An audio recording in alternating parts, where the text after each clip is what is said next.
Bueno, la verdad es que armar el organigrama, el árbol, ¿no es cierto?, de toda esta red es más complicado que entender los lazos familiares de 100 años de soledad, ¿no? Hay que tener una pizarrita al lado para no perderse.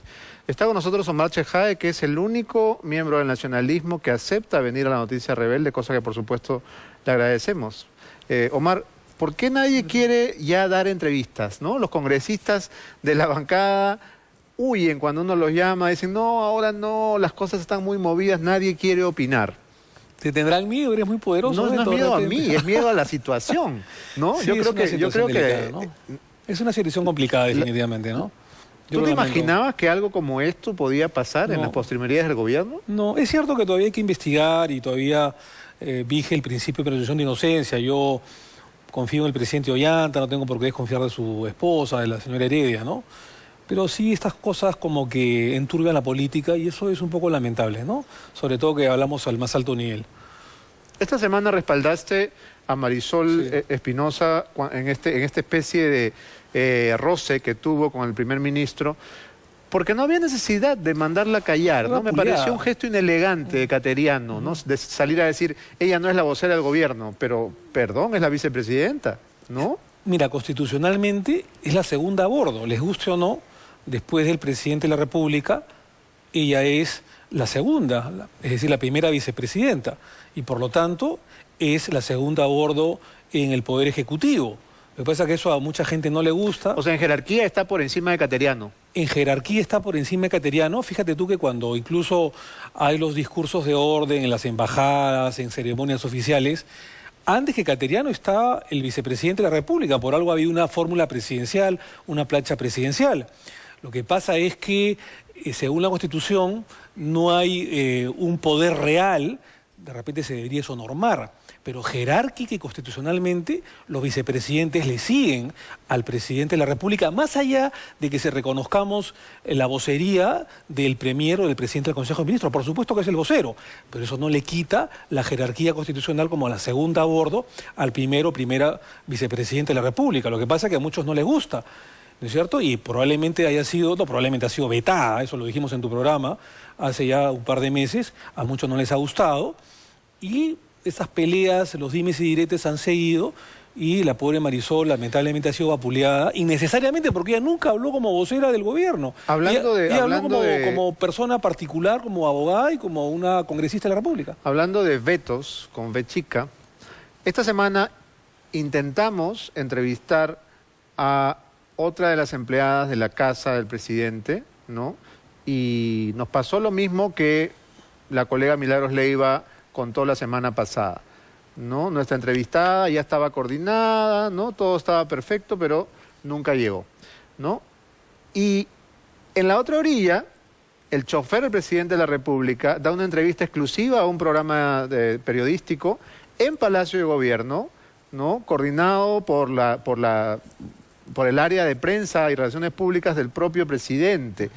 ¿Esto no te parece por lo menos extraño? Es decir, a unos los escondemos y a otros los ponemos en bandeja según nos convenga. A ver, por partes, Beto. Primero, yo quiero deslindar y niego total y tajantemente, que el presidente de la República esté inserto en un homicidio, en una cosa rara, contra un pobre vigilante. Yo en ese aspecto lo conozco al presidente Ollanta. Tú sabes que no. No, no es que sepa, sino que yo confío en que el presidente de la República no esté inserto en esto y obviamente conociendo su buena voluntad, su don de ser, en fin, y su don de gente, yo no creo evidentemente que el presidente esté inmerso en un hecho delictivo. Pero este asistente, Emerson Fasabi, ha muerto de una manera inexplicable y sospechosa. Dicho esto, salvando las calidades personales, y lo ratifico del presidente de la República, evidentemente es una muerte absolutamente extraña, una muerte sospechosa. Y que se debe investigar. Y que se debe investigar. Y sí me parece raro que, o sospechoso, como tú dices, que un chofer, por más ciudadano que sea, utilice las instalaciones del Palacio de Gobierno, de la PCM, para dar una entrevista. Esto es insólito. Normalmente una persona, así sea de Palacio de Gobierno, un empleado, da una entrevista en la calle, en un auditorio, en un canal de televisión, en su casa, donde fuera, o en un café. Estamos hablando del señor Peñafiel, más conocido como Ricamiel. Bueno, no lo sé.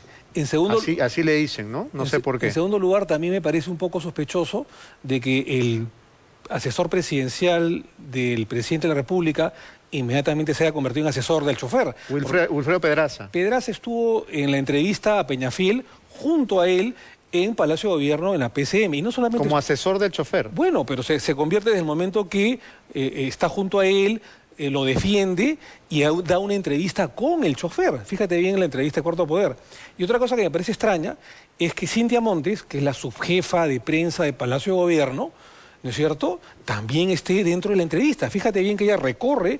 Sí, claro, aparece en el video, sale por la espalda de Peñafiel y se sienta al costado. Y no nos olvidemos que el ministro del Interior, Pérez Guadalupe, negó que Emerson Fasabi trabajara en la casa, dijo, no, era el guachimán de la cuadra. Sí. ¿Por qué ministros de Estado terminan como una especie de jefes de prensa del personal de servicio? Y por eso que el ministro, obviamente, del Interior se equivoca y el presidente de la República lo desmiente a la semana siguiente. Mucha gente que he conversado cercana a Palacio me dicen, sí, efectivamente, el señor Fasabi, el chico Fasabi, trabajaba en la casa cerca de la casa del presidente de la República, en la cuadra donde vive el presidente de la República. Entonces, ¿por qué no negar un hecho que aparentemente habría sido un deceso natural? Son hechos raros. Y bueno, hoy, en la entrevista de hoy el presidente lo ha vuelto a decir, ¿no? Sí. Han vuelto a sacarlo del contexto de la casa y decir que trabajaba para todas las casas de por ahí. Por eso digo, mi querido Beto, yo me niego a pensar, yo confío plenamente en el presidente de la República y no creo que esté metido en un hecho abominable. Sin embargo... Pero si no lo está, ¿qué necesidad hay de disfrazar y de ponerle paño frío? Sin embargo, creo que la muerte es sospechosa, que se debe investigar. Yo soy abogado penalista, Beto, y creo que ante una muerte sospechosa, fíjate, los dolores de una pancreatitis, lo has podido decir a Aguinaga, que los he entrevistado hace poco, que es médico, Alejandro Aguinaga, son dolores terribles y en que el chofer, o en este caso, mejor dicho, el guardaespaldas, el chico Fasabi, pudo ir a un tópico, a una enfermería, a una clínica a tratarse, porque son dolores interminables, y no morir acurrucado en su cama esperando la muerte.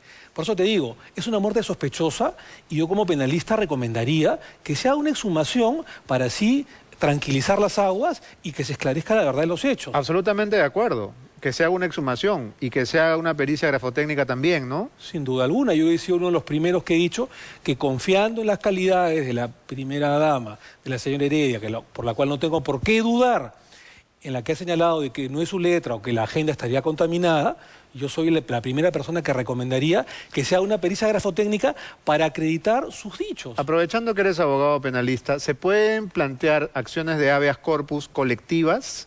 ¿Yo puedo plantear un habeas corpus para mí y para todo el equipo de la Noticia Rebelde? Puedes plantear, pero ese no ha sido el caso. O sea, quien ha planteado un habeas corpus legítimo ha sido la señora Heredia, pero lamentablemente la Sala Penal Constitucional se ha excedido en sus funciones, se ha excedido en sus atribuciones. Se ha pasado de generosa, digamos. Sí. Y en ese exceso ha extendido la resolución, la sentencia y los efectos de ella, no solamente a la señora Heredia, sino a todos los involucrados. A su hermano, a su amiga, a todos los que... Y eso no es posible porque los habeas corpus y los petitorios son personalísimos, son derechos personalísimos y las resoluciones son personalísimas. Si han querido... Y esto fue lo que dijo Marisol esta semana. Exacto. Y por esa razón le cayó Cateriano, ¿no? Como un kamikaze. Y es por eso que existe un Supremo Tribunal, en este caso el Tribunal Constitucional, que en última instancia seguramente dilucidará si efectivamente corresponde o no. En mi concepto como hombre de leyes, no.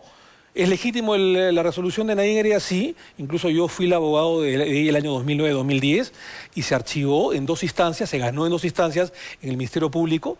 Y cuando un fiscal abrió y se violó la cosa decidida en cuanto a Nadine Heredia en enero de este año, nosotros dijimos, un habeas corpus va a destruir esto en cuanto se refiere a Nadine Heredia. Pero ya no es solo ella, pues. Ya no es solo ella. Ahora, lamentablemente, la sala... violando un derecho constitucional y violando las leyes, se ha excedido en sus atribuciones y ha amplificado todas estas resoluciones a todos los investigados, lo cual una no cosa es nunca antes vista, ¿no? Nunca se ha visto esto. Omar, tú fuiste procurador en la época en que se intentaba traer a Alberto Fujimori, ¿no? En la época que andaba prófugo de la justicia.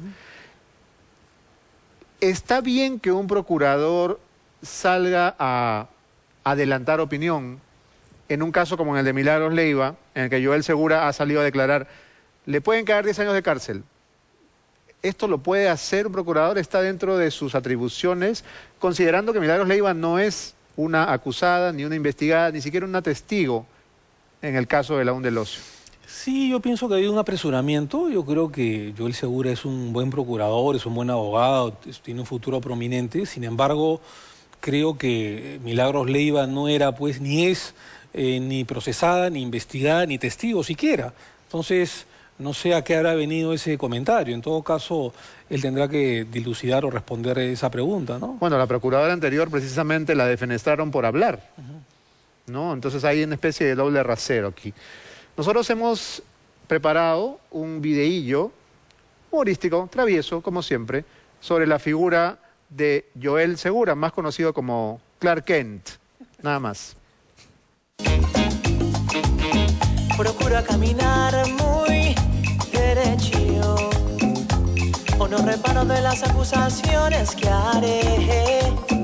Procura saludarme más, o te puedo acusar, y te aseguro que te mando para siempre a la cana. Quizás con Leiva yo exageré, quizás me domino la tentación de imaginar que todos se fijan en mí. En la tele yo quiero salir. Procura decirme Superman y te muestro que no soy títere. Procura reconocerme a mí y te aseguro que me haces feliz. Procura no mirarme más y no sabrás de qué te acusará. Soy un procurador del que nadie puede escapar. Parezco Clark Kent y no capturo a los bandidos. Ay, parezco Clark Kent.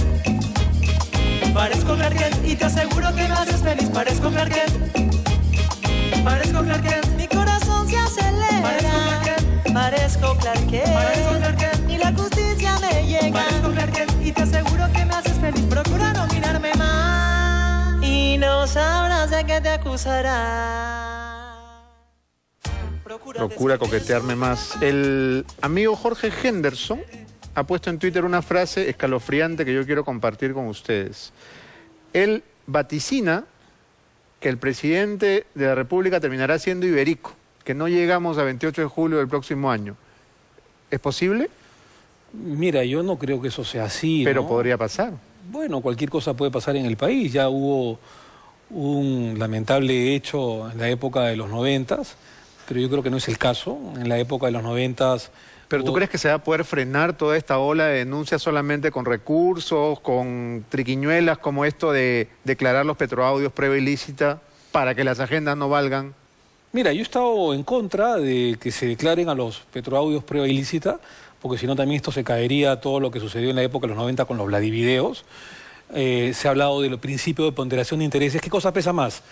Una simple sustracción, que es reprobable, pero es una simple sustracción, o hurto de videos, de audios, de agendas, o un delito que puede ser, que puede interesar a toda la sociedad, que puede traer temas como lavado de activos, robo Pero agravado, además, etcétera, Omar, etcétera, ¿no? Enriquecimiento. Rómulo León estuvo en la cárcel 2 años por un audio. 3 años por un audio. ¿Cuánta gente ha estado presa por los Vladivideos? Decenas de personas. Hasta ahora. Siguen presas. Y entonces, ¿qué? Porque las agendas no nos convienen, vamos a declarar que todo lo demás es ilícito. Y esos años de cárcel, ¿quién se los devuelve a toda esta gente? Nadie lo repone, por eso es que ya hubo una sentencia del Tribunal Constitucional y también de la Corte Suprema que causa jurisprudencia en el sentido, Beto, de que prima el principio de ponderación de intereses. Dicho esto, quiero decirte que yo creo que hay que ponderar ayer la declaración de Cateriano, llamando a la concertación, llamando al equilibrio de poderes, llamando un poco a la paz, a la tranquilidad para que haya una transferencia democrática de gobierno. Y es por eso que hay que fomentar que este gobierno, más allá de la turbulencia política que existe, y sí la hay, termine el gobierno y que haya una transferencia democrática camino al 2016 y que todas las elecciones que van a realizarse en abril próximo y la segunda vuelta en junio sean con toda la paz, la tranquilidad democrática y constitucional posible. Yo creo que eso es lo mejor, porque se van a caer las inversiones, o se pueden caer las inversiones, esta estabilidad política, este ruido político no le hace mucho bien al crecimiento económico y a la eliminación de la pobreza. Todo indica que Daniel Urresti será el candidato del nacionalismo. ¿Vas a votar por Urresti el 2016? Yo he dicho que no. Sería lamentable, Beto, sinceramente. Todo indica que así será. Mira, yo confío en que el Partido Nacionalista y las bases nacionalistas van a votar por un candidato o candidata ¿Cómo quién? Demócrata con credenciales políticas. Dame un nombre. Bueno, Marisol Espinosa, Ana Jara. Pero si Marisol Daniela Espinosa Bugatás está en la lista negra. Bueno, pero yo creo que la democracia interna debe primar, no la tiranía de las cúpulas. Hablo en general de todos los partidos políticos, que a veces suceden. Estás poniendo el parche como mala. Sí, pues, pero hay mesianismos, hay caudillismos, y yo creo que eso no es bueno para una democracia. Bien. Yo creo que se debe imponer las democracias internas y ungir a candidatos que se han fajado desde el 2006, que no son advenedizos, que han llegado triunfantes cuando somos gobierno el 2013 Estás diciendo 2014. la Benedizo Urresti. No, no estoy diciendo advenedizo, pero hay gente Pero que de se ha alguna subido al manera lo coche. es, ¿no? Se ha subido al coche, pues, Beto, ¿no? A última hora lo nombró ministro, ha sido mediático, finalmente no le ha ganado a nadie, no estaba en las épocas peores del nacionalismo cuando éramos oposición. ¿Ha habido épocas peores que estas? Bueno, el año 2006, 2008, 2009, acuérdate, yo soy abogado del presidente Ollanta en temas como Madre Mía, en el tema como Andahuaylas, y el señor Urresti no decía absolutamente nada. Él se queja de Alan García, ¿y qué cosa decía de Alan García en el primer gobierno? ¿Qué decía de Alan García en el segundo gobierno? ¿Qué decía de Keiko Fujimori o de Alberto Fujimori en la década del 90 o de Montesinos? Tú que has librado al presidente Ollanta Humala de acusaciones gravísimas en el caso Madre Mía, ¿se librará Urresti del caso Hugo Bustíos? No lo sé, Beto, pero yo creo que una persona decente, una persona demócrata debe cumplir el reglamento interno del Congreso y yo creo que él, antes de postular a cualquier cargo, que es legítimo, debe esperar que se resuelva su situación jurídica, su situación legal, porque no está acusado de robarse un porcellí, de hurtarse el rancho de la tropa, ni mucho menos, o de robarse una gallina.